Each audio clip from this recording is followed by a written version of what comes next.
An often overlooked major muscle group of the body is the calf muscles. Technically two muscles in one muscle group down here. The calves are constantly working. They're probably, in my opinion, they might be the most hypertonic or hyperactive muscle in the whole body.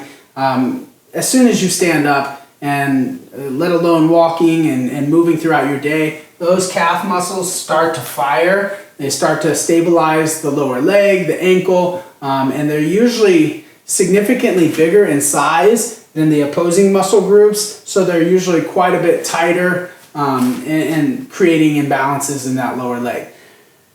Calf training, therefore, similar to what we covered with our tricep training, it needs to go with a lot of consideration of flexibility and range of motion, more so than strength training. But regardless, we need to be strong and flexible to move well. So we're going to show you a bilateral calf raise just to start things out. Very simple stuff. I would recommend doing a calf raise from an a stabilized position. Very simple. We're looking for what's called plantar flexion. Some people may call it extension. I would stabilize to start because you're removing those 4 points of contact and that base of support. So you want to have good stabilization as you go through strength training. Very simple. Dorsiflexion coming down, or plantar flexion coming down into dorsiflexion. So plantar flexion is when you're pointing your toes. Dorsiflexion is when you're pulling them back up. A benefit of range of motion for this exercise would be to potentially elevate your toes.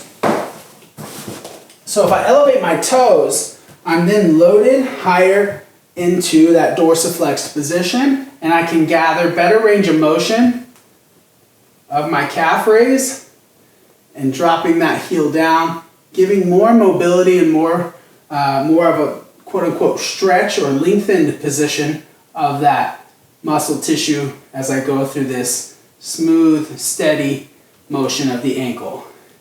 Calf training, reality is you're probably training or working your calves very often throughout the day, so that means they need to be strong. They have to be strong and responsive to be able to live up to our day-to-day demands for both the ankles and the knees.